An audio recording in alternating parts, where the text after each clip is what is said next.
Pemirsa, lalu siapa sebenarnya sosok Mendiang Akiditio yang diatasnamakan oleh putrinya sebagai pemberi sumbangan 2 triliun rupiah ke Polda Sumatera Selatan? Ya, berikut penelusuran wartawan veteran Dahlan Iskan yang awalnya mengaku penasaran dengan pemberitaan di media massa.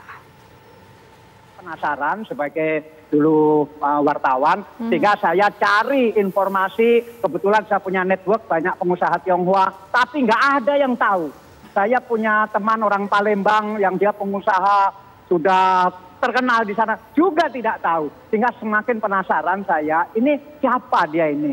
Nah, kemudian ya kadang-kadang wartawan itu ada untungnya, sehingga saya beruntung mendapat satu informasi bahwa ada seseorang yang sebetulnya jengkel dengan putri bungsunya Pak Aki ini.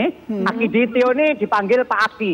Nah, karena apa? Karena putrinya Pak Aki ini utang 3 miliar kepada orang yang saya hubungi ini, dan sudah 2 tahun lebih itu belum dibayar. Janjinya bulan depan, minggu depan, besok, dan seterusnya.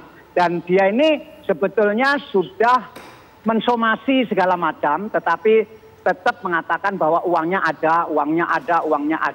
Bahkan seperti yang saya tulis pagi ini, kemarin ketika putri Pak Aki ini sudah di kantor polisi pun masih menelepon sumber saya ini bahwa uangnya ada, besok Selasa besok cair begitu. Kemudian sorenya saya lihat ada ralat status tersangka putrinya Pak Aki ini, sehingga memang semakin penasaran. Ternyata drama belum selesai. Saya pikir drama sudah selesai ketika dijadikan tersangka, ternyata belum. Pak Dahlan Iskan, tapi kemudian sudah diketahui nggak Pak latar belakang Pak Aki, keluarganya ini tuh apa sih Pak profesinya? Pak Aki itu pengusaha zaman dulu ya, zaman dulu itu tahun 70-an begitu, 70-an, 80-an begitu, dan sampai kira-kira 90-an dia masih pengusaha. Ya sebetulnya bukan pengusaha besar, tetapi kita membaca masyarakat Tionghoa itu tidak bisa dilihat dari luarnya. Saya punya banyak teman yang hanya pakai sandal, hanya pakai baju jelek, tetapi dia sebetulnya kaya karena hemat sekali, hidupnya sangat hemat, sehingga mereka punya tabungan.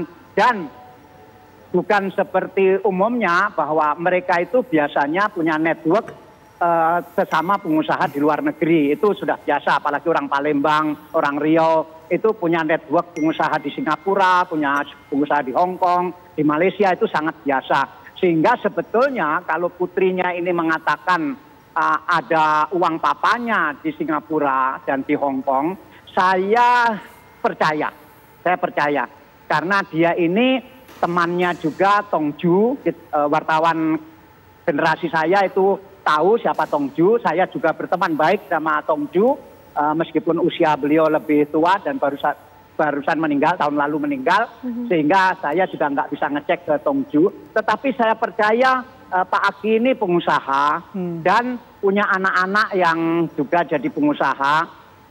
Yang anaknya itu, artinya kakaknya yang Herianti ini, itu di Jakarta membuka perusahaan money changer, dan anaknya itu fotonya sangat terkenal beredar di medsos luar biasa, yang cantik di pesawat pribadi yang menggunakan arloji 2,5 miliar itu salah satu keluarganya. Jadi ini Pak Aki ini bukan orang gaib, bukan orang yang tidak ada, juga bukan orang sembarangan. Jadi sebetulnya cukup beralasan.